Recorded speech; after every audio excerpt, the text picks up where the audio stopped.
Hello students, welcome to study at home. तो आज तो आप लोगों का DEC 1 का एग्ज़ाम था, तो कैसा हुआ? आई होप आप सबका अच्छा हुआ होगा DEC 1 का एग्ज़ाम। और बाकी 2 एग्ज़ाम है उनकी भी अच्छे से तैयारी कीजिए, वो भी अच्छे से होगा। ठीक है, तो हम DEC 3 के पहले हम DEC 3 की तैयारी करेंगे।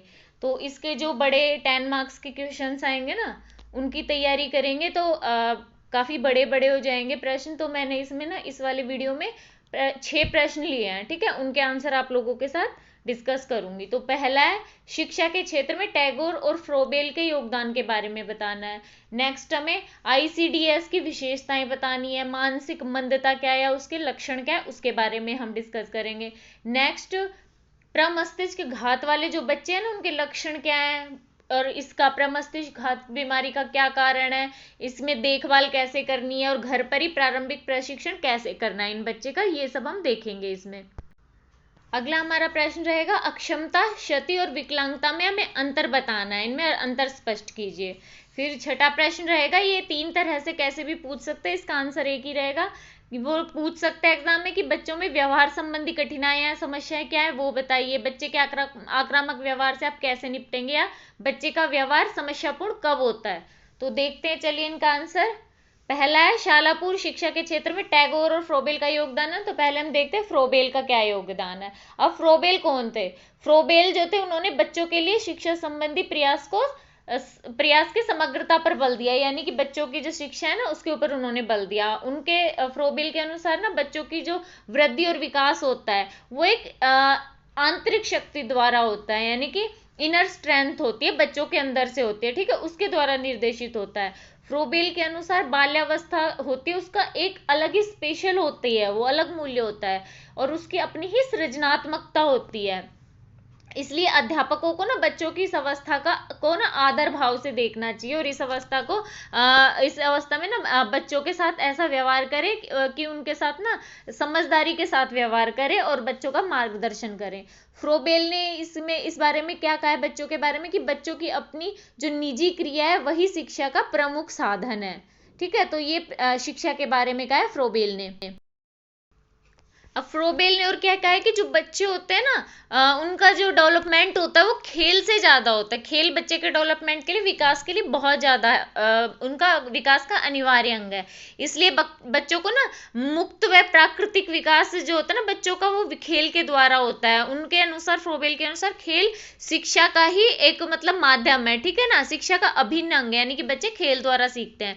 बच्चों के लिए खेल उतना ही नैतिक है जितना कि बड़े लोगों के लिए अपने काम के प्रति निष्ठा। यानी कि जैसे हम लोग सोचते हैं ना कि हमारा कुछ काम है, ऑफिस जाते हैं, कोई भी काम है, वो जितना जरूरी है बच्चों के लिए उतना ही जरूरी खेल होता है। फ्रोबेल ने ना किंडरगार्टन जो होता है उसकी स्थापना फ्रोबेल ने ही की थी।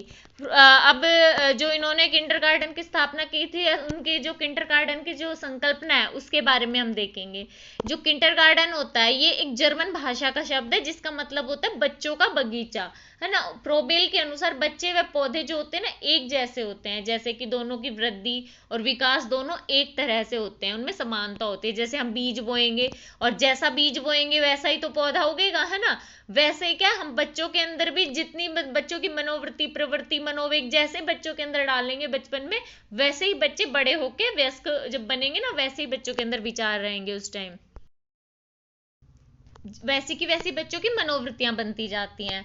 अब जो फ्रोबेल ने माना कि जो स्कूल होता है ना वो तो एक गार्डन यानी बगीचा होता है, और जो टीचर होते हैं, टीचर माली होता है। माली की तुलना टीचर की तुलना माली से की है। और जो बच्चे होते हैं वो जो बगीचे में सुंदर सुंदर छोटे छोटे पौधे होते हैं ना, फूल वाले पौधे या कोई भी कोमल पौधे, वो माना है। यानी कि फ्रोबेल ने स्कूल की तुलना बगीचे से की, अध्यापक की तुलना माली से की और बच्चों की तुलना कोमल पौधों से किया। उनके अनुसार किंडरगार्टन में ना बच्चों के लिए जो जो किया जाएगा ना, जो संकल्पना उनकी, वो नीचे लिखे गए हैं ना, ये पॉइंट्स हमें ध्यान रखना है। किंडरगार्टन में उन्होंने बच्चों के लिए ये चीजें करने के लिए जोर दिया था। उनके अनुसार जो खेल होता है बच्चों के स्वनिर्माण में सहायता करता है, तो वो बच्चों के स्वनिर्माण के लिए महत्वपूर्ण है। बच्चे प्रकृति का अध्ययन करेंगे किंडरगार्टन में, विभिन्न कार्यों का अभ्यास, यानी कि या खासकर बागबानी जो कि बच्चों के चरित्र निर्माण में सहायक है, वो किंडरगार्टन में किया जाएगा। विशेष खेल, गीत, जो भी सीखने की क्रिया है ना, जो शिक्षा को बढ़ाते हैं, वो किए जाएंगे। नेक्स्ट क्या किया जाएगा, विभिन्न सामग्रियों के उपयोग द्वारा निर्माण कार्य करवाए जाएंगे बच्चों से। अब फ्रोबेल ने आगे कहा कि जो किंडरगार्टन है ना, इसका जो प्रमुख घटक है जो होता है वो सृजनात्मकता है ना। उनकी पद्धति, दृष्टिकोण और नए खेल सामग्रियां सबसे अलग व नई थी फ्रोबेल की। फ्रोबेल के अनुसार शिक्षक को निष्क्रिय होकर नहीं बैठना चाहिए, बल्कि जो बच्चे होते हैं ना उनके कार्यों को सावधानी पूर्वक निर्देशित करें, यानी कि ध्यान रखना है बच्चों का जब खेल रहे हो तब। इसलिए जब टीचर बच्चे खेले तो टीचर को ना बच्चों का सावधानी पूर्वक बच्चों को निर्देशित करे, और टीचर के अंदर ना समानुभूति, विनम्रता, सहयोग व बाहरी अनुशासन, ये जो होता है ना, टीचर उन बच्चों को सबको समझाए, ये टीचर का कार्य है, उसे निष्क्रिय नहीं बैठना। फ्रोबेल ने जो किंडरगार्टन की संकल्पना की थी ना वो आज भी मान्य, और कई स्कूलों में ना, जैसे कई स्कूलों का तो हमने नाम भी पढ़ा है, बच्चों का स्कूल होते हैं उनका नाम बोलते किंडरगार्टन में हमने एडमिशन करवाया बच्चे का। तो ये किंडरगार्टन की संकल्पना जो फ्रोबेल है उनका एक महत्वपूर्ण योगदान है हमारे बच्चों की शिक्षा के लिए। तो यहाँ पे ये फ्रोबेल की जो संकल्पना शिक्षा में फ्रोबेल का योगदान है ना वो यहाँ पे खत्म होता है। अब हम नेक्स्ट देखेंगे टैगोर। अब टैगोर का पूरा नाम हमें जैसे पता है रविंद्रनाथ टैगोर है। ये एक महान कवि भी है, इन्होंने बहुत सारी ना कविताएं लिखी हैं। ये कवि होने के साथ साथ एक बहुत ही अच्छे शिक्षक, दार्शनिक व कलाकार भी थे। इनका जो शैक्षिक दर्शन है वह खुद उन्हीं से प्रभावित था, यानी कि वो किसी और से प्रभावित ना होकर वो खुद से ही अपने से प्रभावित थे। जो टैगोर है उन्होंने कहा है कि जो प्रकृति होती है ना बालक की उत्तम पाठ्यचर्या व शिक्षक है, यानी कि बच्चे प्रकृति से अच्छा सीखते हैं। वे परंपरागत शिक्षा पद्धति के खिलाफ थे जो कि बच्चों को कक्षा व घर की चार दीवारी में सीमित कर देती है, यानी कि बच्चा स्कूल जाएगा फिर वापस घर आ जाएगा फिर स्कूल जाएगा, बस बच्चा इसी में बिजी रहता है ना, इसके खिलाफ थे। वे परंपरागत जो पद्धति के बजाय उन्होंने प्रगतिवाद के साथ साथ प्रयोगवाद का भी प्रतिपादन किया था, यानी वो प्रयोगवाद के भी अनुयायी थे। जो टैगोर हैं उन्होंने आत्मबोध पर आधारित स्वशिक्षा में विश्वास किया। वे बच्चों की स्वतंत्रता में विश्वास करते थे, जो कि बच्चों की वृद्धि जो बच्चों का ना वृद्धि के टाइम जब बच्चों की बुद्धि, बच्चे निर्णय लेना, बच्चों का जो हृदय, ज्ञान, क्रिया, आराधना, इनसे संबंधित जो स्वशिक्षा होती है उसके ऊपर उन्होंने बल दिया। उनकी शिक्षा में सार्वभौमिकता की अवधारणा भी दिखाई देती है। H.B. मुखर्जी ने टैगोर के बारे में कहा है कि टैगोर वर्तमान भारत के शैक्षिक पुनरुत्थान के सबसे बड़े पैगंबर थे। उन्होंने देश के लिए शिक्षा के सर्वोच्च आदर्शों को स्थापित करने के लिए आजीवन संघर्ष किया था। और टैगोर ने अपनी शैक्षिक संस्थाओं में ऐसे शैक्षिक जो प्रयोग किए थे कि जिससे जो प्रयोग है ना वो आदर्श का सजीव प्रतीक माने गए हैं, यानी कि उन्होंने जो टैगोर है उन्होंने काफी बच्चों के शिक्षा के लिए बच्चों के लिए काफी प्रयास किए हैं। टैगोर के जो शैक्षिक विचार है वो निम्नलिखित है। पहला है शिक्षा का सामुदायिक जीवन से घनिष्ठ संबंध होना चाहिए। नेक्स्ट है बालक की शिक्षा का माध्यम जो होता है वो मातृभाषा होनी चाहिए, जहाँ पे मतलब बच्चा जिस माहौल में जन्म लिया है, जिस समाज में वहां पे जो भाषा बोली जाती है उसी में बच्चे को शिक्षा देनी चाहिए। शिक्षा सजीव एवं गतिशील होनी चाहिए, है ना। ये टैगोर के शैक्षिक विचार हैं। और आगे उन्होंने कहा है कि प्रकृति के संपर्क के साथ साथ बच्चों को सामाजिक संपर्क के भी अवसर मिलने चाहिए, ताकि उनके जो समाज सेवा व स्वशासन जो होता है ना उसकी भावना विकसित हो सके। नेक्स्ट टैगोर ने कहा है कि संगीत, अभिनय व चित्रकला का विकास होना चाहिए बच्चों के लिए। जन सामान्य को शिक्षा के लिए देसी प्राथमिक पाठशालाएं जो होती है ना उनको पुनर्जीवित करना चाहिए। शिक्षा को पूर्व मानव रूप में विकसित करना चाहिए। नेक्स्ट पॉइंट आप लोग लिखेंगे, रचनात्मक प्रवृत्तियों के लिए बच्चों को आत्माभिव्यक्ति के अवसर प्रदान करें, यानी कि खुद से अभिव्यक्ति करें बच्चे। शिक्षा जो होती है, शिक्षा प्रदान करते समय बच्चे को स्वतंत्रता दी जानी चाहिए। प्राचीन वैधानिक शिक्षा है ना, वेदांतिक शिक्षा है, उसके साथ आधुनिक पाश्चात्य शिक्षा है, अभिवृत्तियां, उनको भी मिक्स करके बच्चों को सिखाना चाहिए। टैगोर की शिक्षा का उनका उद्देश्य था कि पूर्ण जीवन की प्राप्ति के लिए पूर्ण विकास करना है। उनकी शिक्षा में विषय, क्रियाएं, खेल कूद, स्वशासन, अभिनय, बागवानी ये सब सम्मिलित थे। जो टैगोर है उनके अनुसार शिक्षण विधि वास्तविकता पर आधारित होनी चाहिए, बच्चे के स्वाभाविक रुचि व आवेगों पर आधारित होनी चाहिए, और शिक्षक जो होते हैं केवल पुस्तकों पर ही निर्भर ना रहे बल्कि प्रश्न उत्तर वाद विवाद विधि का भी प्रयोग करें बच्चों के लिए। शिक्षण विधि में नृत्य अभिनय दस्तकार आदि को स्थान देकर शारीरिक शिक्षा को भी महत्व देना चाहिए, वह इस क्रियाविधि का प्रयोग, इन सब क्रियाविधि का ना प्रयोग करना चाहिए। नेक्स्ट, शिक्षण विधि में बच्चों के अनुभव व इंद्रियों का भी प्रयोग करना चाहिए, और टैगोर ने कहा है कि भ्रमण के समय बच्चों को पढ़ाना शिक्षण की सर्वोत्तम विधि है, यानी कि जब कहीं बच्चों को हम भ्रमण पे लेके जाते हैं ना, उस टाइम हम बच्चों को काफी हद तक बहुत सारा सिखा सकते हैं। तो ये यहाँ पे टैगोर की जो शिक्षा नीति है ना, वो यहाँ पे कंप्लीट होती है। अभी हमारा अगला प्रश्न है, आईसीडीएस की विशेषताएं बतानी है हमें। तो आईसीडीएस की विशेषताएं और आंगनबाड़ी की विशेषताएं अगर पूछी जाए ना, तो ये लगभग सेम सा है, तो इसमें ज्यादा कंफ्यूज नहीं होना, जो आपको याद हो वो लिख देना है। तो इसकी विशेषताएं, पहली है, इसके अंतर्गत 6 वर्ष या उससे कम उम्र के बच्चों के साथ साथ बच्चों के स्वास्थ्य व पोषण में सुधार के लिए कार्य किए जाते हैं, बच्चों को पूरक पोषण दिया जाता है, टीकाकरण की सुविधा दी जाती है, और बच्चों का जो सर्वांगीण विकास है ना, उसके लिए उन्हें उसके स्कूल के लिए तैयार किया जाता है, और बच्चों के लिए शाला पूर्व केंद्र में इन सब की चीज के लिए सुविधा दी जाती है। नेक्स्ट क्या किया जाता है, बच्चों को ये सेवाएं उनके घर के समीप ही प्रदान कर दी जाती हैं, क्योंकि बच्चों के घरों के आसपास ही आंगनबाड़ी की स्थापना की जाती है ना, हमने देखा है। और नेक्स्ट इसमें क्या किया जाता है, गर्भवती महिलाओं व गर्भ में पल रहे जो शिशु हैं उनके लिए पूरक आहार, टीकाकरण, स्वास्थ्य जांच या अन्य जरूरी सेवाएं होती है ना, उनके लिए भी उन लोगों का, जैसे गर्भवती महिलाएं हैं या फिर जो बच्चे हैं ना, उनके नाम आंगनबाड़ी में अंकित कर लिए जाते हैं ताकि उनको ये सुविधा मिल पाए। माताओं की योग्यताओं को बढ़ावा मिलता है ताकि वे ना आगे जाके अपने बच्चों को जन्म से पहले और जन्म के बाद ही बच्चों के स्वास्थ्य, पोषण व शिक्षा संबंधित जरूरतों को पूरा कर सके।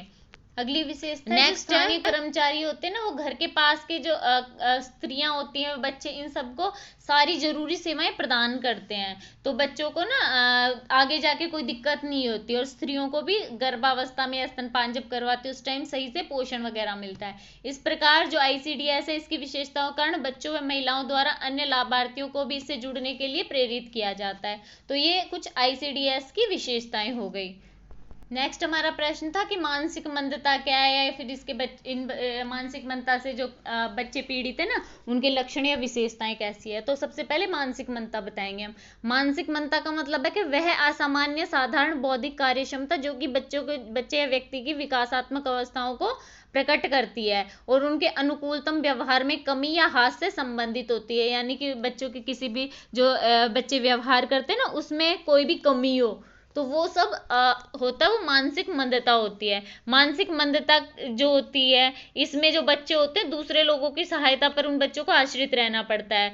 बच्चों की सापेक्ष बौद्धिक क्षमता व अनुकूल जो व्यवहार जो बच्चों को करना होता है ना, इसकी बच्चों में कमी होती है और बच्चे जीवन पर्यंत इससे प्रभावित रहते हैं। पर अगर सही टाइम पे बच्चों को ना प्रशिक्षण दिया जाए तो बच्चों को प्रशिक्षित किया जा सकता है, और इन सब में बच्चों के जो ये प्रॉब्लम्स है ना, इससे बच्चों का निपटारा हो सकता है, यानी कि बच्चों को इनसे जो भी प्रतिकूल प्रभाव पड़ेगा ना, उसको हम अनुकूल प्रभाव में बदलने की कोशिश कर सकते हैं। मानसिक मंदता मानसिक रोगों से अलग होती है, मानसिक रोग अलग है, मानसिक मंदता जो होती है ना वो अलग होती है, हमें दोनों को एक साथ नहीं सोचना चाहिए। जो मानसिक रोग होता है एक तरह का विचलित व्यवहार है, और जो मानसिक रोग होता है इसमें बच्चे की बुद्धिमत्ता का स्तर मानसिक मंदता वाले बच्चे से ना सामान्य या फिर अच्छा ही रहता है, यानी कि मानसिक जो बीमारी है ना वो कोई इतनी बड़ी प्रॉब्लम नहीं है, उसका इलाज किया जा सकता है। इसलिए मानसिक जो रोग होता है ना उसमें बच्चे इंटेलिजेंट होते हैं मानसिक मंदता वाले बच्चों से, सामान्य या उनसे अच्छा व्यवहार होता है, परंतु कुछ तनावपूर्ण जो परिस्थितियां होती हैं उन अनुभवों व मस्तिष्क को प्रभावित करने वाली बीमारी के कारण कुछ बच्चे अवांछनीय व्यवहार प्रदर्शित करते हैं। और जो मानसिक मंदता वाले बच्चे हैं उनका लक्षण, ये एक चार्ट सारणी बनाई गई है, इसके द्वारा हम सीखेंगे, ठीक है। तो मानसिक मंदता का क्या स्तर है, पहला तो देखिए अल्प मंदता। जब बच्चे में अल्प मंदता होती है तो बच्चे जो 0 से 5 साल के बच्चे हैं, यानी कि शाला पूर्व आयु के बच्चे हैं, तो वो कैसा बिहेव करते हैं, और 6 से 18 वर्ष में जो बच्चे स्कूल जा रहे हैं वो कैसा बिहेव करते हैं अल्प मंदता में। जब बच्चों को अल्प मंदता रहेगी और बच्चे 5 साल तक के हैं तो क्या करते हैं, इनको कई बार सामान्य बच्चों व ऐसे बच्चों में इस समय अंतर नहीं दिखाई देता इस एज में, लेकिन जब ये शाला पूर्व केंद्र जाने लगते हैं तब इनमें ये अंतर दृष्टिगत होने लगते हैं, हमें पता लगने लगते हैं, जैसे कि इनकी भाषा का विकास देर से होगा, पर इनका नियमित रूप से केंद्र में भेजते रहना चाहिए, इन्हें ना रोकना नहीं चाहिए, इससे बच्चे को संप्रेषण के तरीके मिलेंगे और बच्चे का विकास होगा। और जब बच्चे स्कूल जाने लग जाते हैं 6 से 18 साल के बच्चों में जब मानसिक मंदता होती है ना, उसमें बच्चे क्या, इस आयु में बच्चे की ये थोड़ी बहुत दिखने लग जाती है। ये बच्चे किशोरावस्था तक आते हैं, तब छठी कक्षा के जो बच्चे में जो दिमाग या बुद्धि होती है ना, वैसी बुद्धि इन बच्चों में दिखाई देती है। ये बच्चे क्या लगभग छठी कक्षा तक आराम से पढ़ सकते हैं। प्रारंभिक व्यवहार जो होता है वो सीमित स्थान तक, जैसे कि कहीं आस पड़ोस में आना जाना हो गया, वहां तक ये बच्चे आराम से चले जाते हैं। यानी कि अगर अड़ोस पड़ोस में जाना तो खुद से जा सकते हैं, अपनी दैनिक जरूरतों को पूरा कर सकते हैं, ये कार्य वो खुद कर सकते हैं। जब बच्चे वयस्क हो जाते हैं ना, तो हम इनसे उम्मीद रख सकते हैं कि बच्चे ना स्वावलंबी हो जाएं और अपने मतलब क्या रहता है कि अपने काम वाम करें। ये सब के हम ना मान सकते हैं कि इस बच्चे में अगर उनमें अल्पमंदता है तो वो बच्चा भी कमा सकता है और आराम से बड़ा हो सकता है, ये सब हम उनसे उम्मीद कर सकते हैं। लेकिन जब ये अल्पमंदता थोड़ी और बढ़ जाती है, यानी बच्चों की जो मंदता होती है मध्यम हो जाती है, यानी कि मध्यम मंदता, वो अल्पमंदता थी, ये मध्यम मंदता है। तो इसमें जो छोटे बच्चे होते हैं ना, वो कैसे लगते हैं कि सामान्य बच्चों के जैसे ही सीखने में लगते हैं, लेकिन क्या थोड़ी गति इनकी धीमी होती है, इसलिए छोटी उम्र में अलग दिखने लग जाते हैं। ये जो बच्चे होते हैं परस्पर क्रिया करना तो सीख लेते हैं, पर इनका क्रियात्मक विकास बहुत धीरे होता है, इसलिए उनको प्रशिक्षण द्वारा दैनिक जरूरतें जैसे कि उनको नहाना खाना, ये सब बच्चे खुद से कर सकते हैं अगर हम उनका सही से प्रशिक्षण करें तो, और वो स्वावलंबी भी बन सकते हैं। थोड़े से प्रशिक्षण से बच्चों को सिखाया जा सकता है, नियंत्रित भी किया जा सकता है, इसलिए इन बच्चों को हम जो मध्यम मंदता वाले बच्चों को जो शाला पूर्व केंद्र या आंगनबाड़ी वगैरह में हम भेज सकते हैं। लेकिन जो ये 6 से 18 वर्ष के बच्चे, अब इनमें देखेंगे हम कि मध्यम मंदता में क्या होता है, तो इस समय क्या बच्चों का सामाजिक व्यवसायिक क्षेत्रों में प्रशिक्षण संभव है। संभवतः ये बच्चे दूसरी कक्षा तक या इससे ज्यादा शिक्षा ना ले पाए, लेकिन क्या अपने आस पड़ोस में जहाँ जानी पहचानी जगह वहां पे आराम से जा सकते हैं। तो ये थोड़े बहुत कुछ प्रशिक्षण इनको देके स्वावलंबी बना सकते हैं। वयस्क होने पर ये पर्यवेक्षण के द्वारा अपने दिन प्रतिदिन के कार्य जैसे नहाना खाना अपने आप कर सकते हैं। तो ये मध्यम मंदता में बच्चे कर सकते हैं, ये इस मध्यम मंदता के लक्षण है। अब इसके बाद गंभीर मंदता आती है। गंभीर मंदता में जो शाला पूर्व आयु के बच्चे हैं, वो बच्चों को अपर्याप्त क्रियात्मक विकास यानी कि बहुत कम विकास होता है, अपर्याप्त भाषा का विकास भी कम होता है। ये बच्चे अपनी देखभाल नहाना खाना इनके लिए भी दूसरों पे निर्भर रहते हैं, और इनके जो पारस्परिक क्रिया कौशल व्यवहार संबंधी कौशल बहुत ही कम होते हैं, बिल्कुल भी नहीं होते। इनको हर टाइम दूसरों की मदद की जरूरत होती है। और जो स्कूलगामी बच्चे होते हैं उनमें जब अगर गंभीर मंदता होती है ना, तो ये बच्चे बात करना परस्पर क्रिया व्यवहार करना तो सीख जाते हैं। इनको नहाने खाने जैसे स्वास्थ्य जरूरी कार्यों की अगर हम आदत डालें ना, और विशेष बच्चे जो होते हैं, इनके विशेष बच्चों को जो प्रोग्राम चलाए जाते हैं उनमें लेके जाएं, तो इन केंद्रों पे प्रशिक्षण द्वारा इन बच्चों को ये सब सिखा सकते हैं। जो बच्चे स्कूलगामी होते हैं यानी कि शाला पूर्व बच्चों से बड़े होते हैं, तो उनमें अगर गंभीर मंदता है तो थोड़ा बहुत प्रशिक्षण के दौरान उनको थोड़ा बहुत कुछ सिखा सकते हैं। अभी अति गंभीर मंदता जब आ जाएगी ना बच्चों में, तो 0 से 5 साल यानी कि शाला पूर्व आयु के बच्चे हैं, तो उनका बहुत ज्यादा ध्यान रखना पड़ता है। और अपने ध्यान के लिए और अपने दैनिक जरूरतों के लिए बच्चों को हमेशा दूसरों के ऊपर निर्भर रहना पड़ता है, कहीं भी आने जाने के लिए अपनी जरूरतों के लिए दूसरों पर ही आश्रित रहते हैं। घर पर पूर्ण देखभाल की इनको जरूरत पड़ती है। और वहीं पे अति गंभीर मंदता में जो स्कूलगामी बच्चे हैं जो 6 से 18 वर्ष के हैं, इनको क्रियात्मक विकास की थोड़ी बहुत मतलब बहुत ना के बराबर संभावना होती है। विशेष बच्चों के लिए चलाए जा रहे केंद्रों में जाने से इनकी स्व देखभाल की जो आदत है उनको सामान्य किया जा सकता है, यानी कि जो अपनी देखभाल है नहाना खाना वगैरह ये थोड़ा बहुत बच्चों को सिखा सकते हैं हम। बाकी इनका ये नहीं है कि बच्चों को ये परफेक्ट रहेंगे, नहीं, क्योंकि जो मंदता होती है बहुत ज्यादा गंभीर होती है, तो बहुत ज्यादा प्रशिक्षण देने पे इनको जो स्व देखभाल है वो सिखाया जा सकता है। तो ये यहाँ पे गंभीर मंदता अति गंभीर ये सारी मंदता के बच्चों के लक्षण हो गए। नेक्स्ट हमारा प्रश्न, प्रमस्तिष्क घात के जो बच्चों के इसके लक्षण क्या है, रोकथाम क्या है, इसके कारण क्या है, वो सब हमें बताना है। तो सबसे पहले प्रमस्तिष्क घात क्या है, ये सेरेब्रल पल्सी, यानी कि सेरेब्रल का मतलब है मस्तिष्क के दोनों साइड के जो भाग होते हैं ना, पार्ट होता है वो, और पल्सी का मतलब है उनमें असमानता या क्षति होना, जो कि शारीरिक गति को नियंत्रण को नष्ट कर सकता है। यानी कि जो हम शारीरिक अपने शरीर के ऊपर जो नियंत्रण होता है ना मस्तिष्क का, उसमें कमी आ जाती है। ये सब आरंभिक वर्षों में दृष्टिगत होने लगता है, यानी कि शुरू में ही बच्चों में दिखाई देने लगते हैं। प्रमस्तिष्क घात एक ऐसी स्थिति है जिसमें व्यक्ति के मस्तिष्क को क्षति पहुंचने के कारण उसे पक्षाघात भी हो सकता है। यानी कि पक्षाघात का मतलब होता है ना कि विकलांगता आ जाती है बच्चे में, व्यक्ति में, किसी भी व्यक्ति में।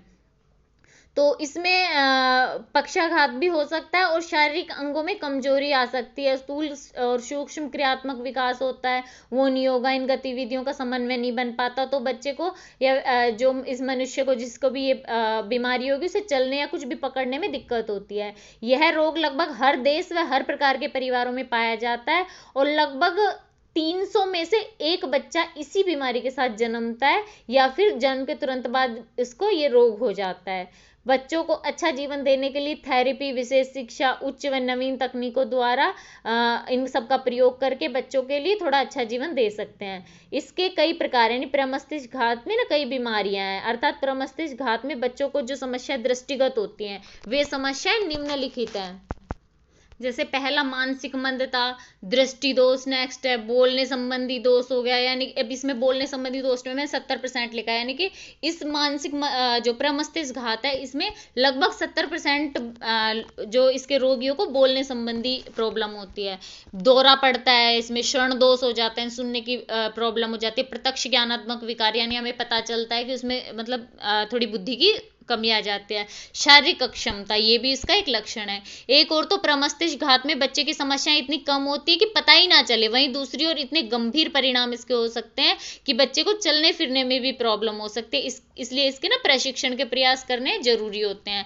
अभी इसका प्रमस्तिष्क घात का कारण क्या है? इसका पहला कारण है कि यह जन्म के समय, जन्म के बाद जो मस्तिष्क होता है ना उसमें क्षति पहुंच जाए, कोई भी दिक्कत हो जाए या मस्तिष्क विकसित ना हो, इस कारण से होता है।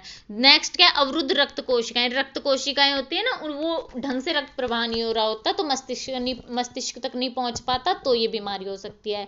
नेक्स्ट इसका कारण है मस्तिष्क में ऑक्सीजन की कमी होना। अगला है चोट लगने या दुर्घटना में मस्तिष्क को क्षति पहुंचे। नेक्स्ट इसका कारण है जन्म से पूर्व मां को जर्मन खसरा हो जाए या रूबेला हो जाए, रेडिएशन या एनॉक्सिया हो जाए, टॉक्सिमा, मधुमेह, ये सारी के सारी अगर बीमारी हो जाए, बच्चे जब गर्भ में हो उस टाइम माँ कोई बीमारी हो जाए तो बच्चे को प्रमस्तिष्क घात हो सकता है। या फिर प्रसव काल के टाइम कुछ भी बच्चे को दिक्कत हो जाए, तो बच्चे को आघात लगे या बच्चा अपरिपक्व पैदा हो तो भी प्रमस्तिष्क घात की संभावना बच्चे में रहती है। अभी इसकी देखभाल व व्यवस्था कैसे कर सकते हैं? प्रमस्तिष्क घात के उपचार से ज्यादा जरूरी उसके बचाव है, जो बचाव हम आगे देखेंगे। तो पहला गर्भावस्था में ध्यान देने योग्य बात है, यानी गर्भावस्था में हम माँ का क्या ध्यान रखें कि बच्चे को प्रमस्तिष्क घात ना हो। तो गर्भवती माँ को खसरा, रूबेला, अन्य संक्रमण से बचना चाहिए। माता पिता का जो ब्लड टेस्ट होता है ना वो करवाना चाहिए। माँ को मधुमेह नहीं होना चाहिए, विषाक्तता नहीं होनी चाहिए। उचित स्वास्थ्य देखभाल हो, बाहरी चोट या आघात से माँ बचे। अभी जन्म के समय की ये, जन्म से पहले की ये हो गई। जन्म के बाद क्या बातें ध्यान रखनी है कि जन्म के समय तुरंत बच्चे को ऑक्सीजन की कमी ना हो पाए। इसके लिए ना बच्चे को अच्छी जो चिकित्सा सुविधाएं हो ना वहां पे बच्चे का जन्म करवाना चाहिए। प्रसव में माँ को अधिक दर्द ना रहे, है ना, और दर्द की दवा भी नहीं लेनी चाहिए माँ को ज्यादा, क्योंकि कई बार के डॉक्टर दे देते हैं तो दर्द के लिए, लेकिन वो ज्यादा नहीं देनी चाहिए। इस दवा का नाम ऑक्सीटोसिन है, ठीक है, ये जरूरत से ज्यादा नहीं लेनी चाहिए। बच्चे का जन्म अगर जब हो रहा है तो अपरिपक्व हो रहा है तो इसके लिए ना ध्यान रखे माँ की बच्चे को ना गर्भ में बच्चा पूरा जो होता है ना पूरा विकसित हो, अपरिपक्वता से बच्चा पैदा ना हो, तो उसमें भी कुछ ध्यान रखेंगे तो उससे भी बच्चे को प्रमस्तिष्क घात से बचाया जा सकता है। नेक्स्ट, जन्म के बाद क्या चीजें ध्यान रखनी है? अभिभावकों और बच्चों की प्रगति के उपाय व समस्या को कम करने के उपाय बताएं, यानी कि अभिभावकों को बताएं कि ये अगर बच्चे में समस्या तो उसके लिए क्या क्या कर सकते हैं। बच्चों के शारीरिक क्रिया के विकास हेतु बच्चों को व्यायाम व साधारण क्रिया करवाएं। अभिभावकों को बच्चों के कार्य में स्वतंत्रता के लिए जो अभिभावक होते हैं उन्हें समझाना चाहिए। शिक्षा व सामाजिक समायोजन के उपाय करने चाहिए बच्चों के लिए। और कुछ उपाय कुछ कर सकते हैं, व्यावसायिक चिकित्सा, यानी कि हम डॉक्टरों के पास ले जा सकते हैं। थेरेपी, जो ये थेरेप्यूटिक जो होता है प्रशिक्षण होता है, ये थेरेपी वगैरह करवा के और फिर बच्चों का इलाज करते हैं, इसमें ये करवा सकते हैं। खेल चिकित्सा, इसके द्वारा भी इसका थोड़ा इलाज हो सकता है। सहायक उपकरण, व्यवहार परिमाण, बच्चे की अच्छे से देख रेख करना, ये सब ध्यान रख के बच्चे को इससे बचाया जा सकता है। घर पर प्रारंभिक प्रशिक्षण देना। अब अगर बच्चे को प्रमस्तिष्क घात है तो घर पे क्या क्या कर सकते हैं, बच्चों को निगलना सिखाएं, बच्चों को खाना खाने में सहायता करें, शौचालय का प्रयोग करना सिखाएं, और हाथों की क्रियाएं जो होती है ना उसमें सामंजस्य बनाना बच्चों को सिखाना चाहिए। तो ये इसमें लिखना है। नेक्स्ट हमारा प्रश्न था, अक्षमता, क्षति और विकलांगता के बीच हमें अंतर बताना है। या फिर ऐसे आ सकता है, क्षति, अक्षमता और अपंगता के बीच जो अंतर है उसे स्पष्ट करो, या इनकी परिभाषा भी पूछ सकते हैं। ऐसे पूछ सकते हैं कि क्षति और अक्षमता अपंगता ना बन जाए, इसके लिए हमें क्या क्या उपाय करने चाहिए। तो सबसे पहले हमें इन सब का अर्थ समझना है, ठीक है। क्षति, अक्षमता और अपंगता तीनों शब्द भिन्न भिन्न अर्थ को दर्शाते हैं। अब क्षति किसे कहते हैं? क्षति का मतलब है क्षति का कि व्यक्ति की शारीरिक स्थिति में किसी भी प्रकार का दुराव या कमी आना। अब इसके लिए WHO ने कहा है कि क्षति शारीरिक संरचना, मनोशारीरिक या शारीरिक क्रियाओं की कमी या असामान्यता होती है, जिसे कि क्षति कहते हैं। जैसे कि अगर आंख का कॉर्निया सूख जाता है तो या उसमें कोई खराबी आ जाए तो वह क्षतिग्रस्त हो जाता है, हम ये कह सकते हैं। तो ये चीज हो गई क्षति। या फिर जन्म के समय अगर बच्चे को पर्याप्त मात्रा में ऑक्सीजन नहीं मिल पा रहा है ना, उससे क्या बच्चे के मस्तिष्क के कोई भी पार्ट अगर क्षतिग्रस्त हो जाए तो उसे हम कह सकते हैं कि क्षति हो गई। इसके अलावा किसी भी रोग के कारण बच्चे का पैर खराब हो जाए, है ना, तो कह सकते हैं कि बच्चे के पैर में क्षति हो गई है, एक क्षति है एक प्रकार से। जैसे कि ये सब क्षति के उदाहरण है। किसी जो बच्चा होता है ना उसमें जन्म से जो बर्थ मार्क बोलते हैं वो भी क्षति कह सकते हैं ना, बर्थ मार्क, या फिर कोई विकृत उत्तक होते हैं, टेढ़े मेढ़े अंग, उसे भी क्षति कह सकते हैं। नेक्स्ट है अक्षमता। अक्षमता का क्या अपंगता। अपंगता का अर्थ बताना है हमें, ये अक्षमता मैं लास्ट में बताऊंगी। अपंगता क्या है? अपंगता विकलांगता को कह सकते हैं, अशक्तता को कह सकते हैं। अपंगता के अनेक अर्थ हैं। GDB के अनुसार, यानी कि इसकी परिभाषा दी है GDB ने, एक स्थान से दूसरे स्थान तक जाने की असमर्थता, संज्ञानात्मक दोष, दृष्टि दोष, सुनने संबंधी दोष से सारे के सारे अशक्तता हैं या फिर अपंगता है। और शारीरिक व मानसिक दोष होने के कारण हम उसे अपंगता की श्रेणी में रख देते हैं। किसी विशेष अंग की कार्य क्षमता सीमित होना जिससे कि व्यक्ति के दिन प्रतिदिन के कार्य प्रभावित हो, वह विकलांगता कहलाती है। क्रो के अनुसार एक व्यक्ति जिसे कोई शारीरिक दोष होता है जो किसी भी प्रकार से उसे सामान्य क्रियाओं में भाग लेने से रोक देता है या सीमित करता है, उसे हम अपंगता कह सकते हैं। अभी शारीरिक अपंगता, विकलांगता, शारीरिक न्यूनताग्रस्त व्यक्ति, कुछ भी कह सकते हैं। अभी नेक्स्ट आता है अक्षमता क्या है? अक्षमता का मतलब है क्षतिग्रस्त या अपंग व्यक्ति को अंतःक्रिया करने व परिवेश में सामंजस्य बैठाने में जो कठिनाई होती है ना, उसे अक्षमता कहते हैं। यानी कि किसी व्यक्ति को क्षति है, ठीक है, क्षति है तो है, व्यक्ति कोई विकलांग है तो है, लेकिन उस वजह से उसे ना कोई प्रॉब्लम हो रही है। जैसे कि अब एक बच्चे के हाथ में कोई प्रॉब्लम है, बच्चा लिखना चाह रहा है, सब बच्चे लिख रहे हैं, सब कलर कर रहे हैं, बच्चे को भी कलर करना है, लेकिन वो बच्चा कलर नहीं कर पा रहा है ना, तो उसे हम बच्चे की अक्षमता कह पाएंगे। ये अक्षमता होती है। जैसे कि अगर कोई व्यक्ति नेत्रहीन है तो उस कारण उसे पढ़ने, लिखने, विद्यार्जन करने व अन्य लोगों के साथ संबंध स्थापित करने व नौकरी करने में रुकावट आती है, तो उसकी जो अपंगता यानी कि नेत्रहीनता होती है ना, उसकी अक्षमता बन जाती है। परंतु जरूरी नहीं है कि हर अपंगता या कमी अक्षमता बने। जैसे कि कई बार किसी के चेहरे पे कोई दाग या चिन्ह है तो वह अगर सोचो कि कहीं टीवी में, मूवी में काम करना चाहे तो वो प्रॉब्लम उसे हो सकती है, लेकिन क्या अन्य चीजों में उसे प्रॉब्लम नहीं होगी। यानी कि कोई जॉब वगैरह करे, दूसरों के साथ जो सामाजिक संबंध बनाने में उसे कोई प्रॉब्लम नहीं होगी। तो ये जरूरी नहीं है कि हर जो अपंगता होती है वो अक्षमता बने। जैसे कि हर क्षति जो होती है वो अपंगता नहीं होती, उसी तरह से जो हर अपंगता होती है ना वो अक्षमता नहीं होती, ये माना गया है। इसलिए जहां तक संभव हो क्षति व अपंगता के प्रभाव को कम करने के प्रयास करते रहना चाहिए, ताकि जो व्यक्ति है इससे ग्रस्त वो अपने आप को अक्षम ना समझे, यानी कि अपने आप में उसे विश्वास हो। इसलिए यदि कोई भी व्यक्ति अपंगता या क्षति के बावजूद किसी स्थिति का मुकाबला करने में सक्षम है तो हमें ना उसका प्रोत्साहन जरूर करना चाहिए, ना कि उसकी उपेक्षा करे। तो इससे क्या होगा, उसकी कमियां जो होती है ना वो अक्षमता नहीं बनेंगी, उसकी कमियां होती हैं। तो ये यहाँ पे अक्षमता, क्षति और विकलांगता का टॉपिक क्लियर हो गया। अभी अगला है, बच्चों में व्यवहार संबंधी कठिनाइयां बताइए, या फिर बच्चों के आक्रामक व्यवहार से कैसे निपटेंगे, या फिर ऐसे पूछ सकते कि बच्चों का व्यवहार समस्यापूर्ण कब हो जाता है। तो इसका आंसर, इन तीनों का आंसर एक ही तरह से लिखना है हमें। तो इसके आंसर में हम लिखेंगे कि सभी बच्चों का स्वभाव अलग अलग होता है, यानी कि हमने पढ़ा है ना व्यक्तिक भिन्नता होती है। कुछ बच्चे चिड़चिड़े होते हैं, कुछ जिद्दी होते हैं, कुछ बच्चों को गुस्सा आता है, कोई हंसता रहता है, ऐसे तो सबका व्यवहार अलग अलग रहता है। किसी बच्चे का निराशाजनक व्यवहार रहता है। आजकल जो क्या बच्चों का निराशाजनक व्यवहार पालनकर्ताओं के लिए, यानी कि माता पिता के लिए, या फिर जो शाला पूर्व शिक्षक है उनके लिए चुनौती बना हुआ है। यदि बच्चे का व्यवहार निम्न कसौटियों पे खरा नहीं उतरता तो हम उसे स्वीकार्य नहीं मान सकते। यही व्यवहार बच्चे के व्यवहार संबंधी समस्या में नहीं मानी जाती, यानी कि बच्चे का व्यवहार समस्यापूर्ण है। अभी ये कौन सी कसौटियां हैं, ठीक है। एक तो बच्चे का व्यवहार ऐसा हो कि बच्चे के विकास पर व अन्य लोगों के साथ बच्चा सामंजस्य बिठाता है ना, उसकी योग्यता पर नकारात्मक प्रभाव डाले। और या फिर वह व्यवहार जो अन्य लोगों के अधिकारों में बाधक हो, तो ये व्यवहार समस्यापूर्ण माना जाता है, यानी कि दूसरों को उससे परेशानी हो या बच्चे के खुद के विकास पे उसके नकारात्मक प्रभाव पड़े, तो ये व्यवहार नकारात्मक जो होता है ना प्रभाव डाले, तो ये व्यवहार समस्यापूर्ण व्यवहार माना जाता है। बचपन में अधिकांश बच्चों का व्यवहार ना स्वीकार्य नहीं होता, यानी कि सब बच्चे ऐसे जिद्दी होते हैं, कोई कैसा होता है कोई कैसा, परंतु इसका मतलब यह नहीं है कि सभी को व्यवहार संबंधी परेशानी है।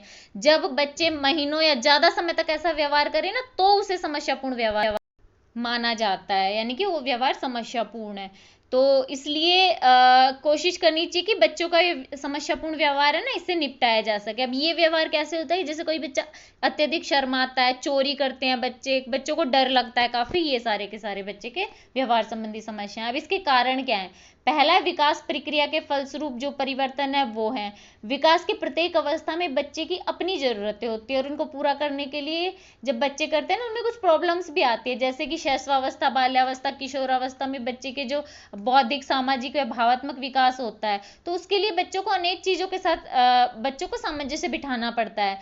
नॉर्मल तो सब बच्चे कर लेते हैं, लेकिन कभी कभी किसी बच्चे को दिक्कत हो सकती है और बच्चा उसी से क्या चिड़चिड़ा परेशान हो जाता है और उसे ये व्यवहार संबंधी परेशानी हो सकती है। जन्म से पूर्व भी अगर बच्चे के मस्तिष्क में कोई क्षति हो जाए, या माँ अधिक दवाइयां ले ले, या कुपोषण हो, दुर्घटना हो, या माँ का जर्मन खसरा हो, तो उससे भी बच्चे के व्यवहार संबंधी परेशानी बच्चों को हो सकती है। ये तो विकास से संबंधित परिवर्तन हो गए। नेक्स्ट परिवेशी कारक से जो संबंधी कारण है ना, वो है पारिवारिक जो परिवेश होता है, यानी कि घर का माहौल ही ऐसा हो कि उसमें लड़ाई झगड़ा कर रहे हो, कोई और तनावपूर्ण कुछ भी स्थिति हो, तो उससे भी बच्चे का व्यवहार जो होता है ना, वो थोड़ा सा प्रभावित होता है।